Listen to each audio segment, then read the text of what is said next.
آخرت کی تیاری کرتے رہیں۔ قیامت کا منظر کچھ یوں ہوگا۔ قیامت کا دن بہت عظیم دن ہے۔ اس دن سنگین حادثات پیش آئیں گے۔ وہ دن نہایت تلخ دن ہوگا۔ ہر طرف مصیبت چھا جائے گی۔ اس دن کا شر ہر طرف پھیلا ہوگا۔ بہت خوف اور گھبراہٹ کا عالم ہوگا۔ اس دن کی ہولناکیاں دیکھ کر آنکھیں پتھرا جائیں گی۔ اس دن کی شدت دل اور نگاہیں الٹ جائیں گی، کلیجے منہ کو آ جائیں گے۔ وہ دن بچوں کو بوڑھا کر دے گا، حاملہ عورتوں کے حمل گر جائیں گے۔ وہ دن ٹلنے والا نہیں ہوگا۔ اس دن انسان جائے پناہ تلاش کرے گا۔ اس دن کسی کا مکروہ فریب کام نہیں آئے گا۔ اس دن کوئی عہدہ، کوئی منصب کام نہیں آئے گا۔ اس دن کوئی رشتہ کام نہیں آئے گا۔ اس دن دنیا کی ہر چیز فنا ہو جائے گی۔ اس دن کوئی رشتہ کام نہ آئے گا۔ اس دن دنیا کی ہر چیز فنا ہو جائے گی۔ آسمان لرزے گا، آسمان پھٹ جائے گا، آسمان پھٹ کر سرخ چمڑے کی طرح گلابی ہو جائے گا۔ آسمان کی کھال اتار دی جائے گی، آسمان پگھلے ہوئے تانبے کی طرح ہو جائے گا۔ سورج لپیٹ دیا جائے گا، چاند گہنا ہو جائے گا، ستارے بے نور ہو کر بکھر جائیں گے۔ زمین زور سے ہلائی جائے گی، زمین اور پہاڑ لرزنے لگیں گے۔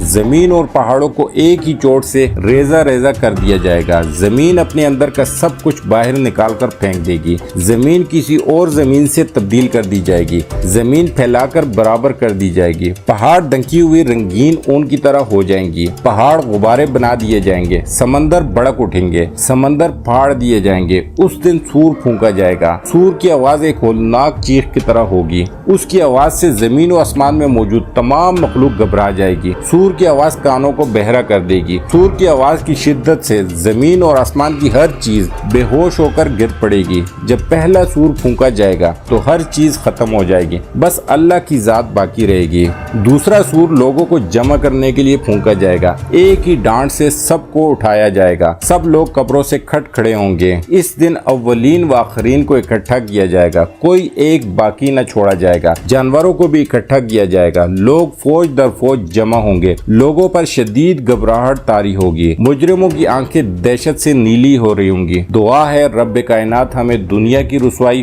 اور آخرت کے عذاب سے محفوظ رکھے اور ہمیں اپنی پناہ عطا فرمائے۔ آمین یا رب العالمین۔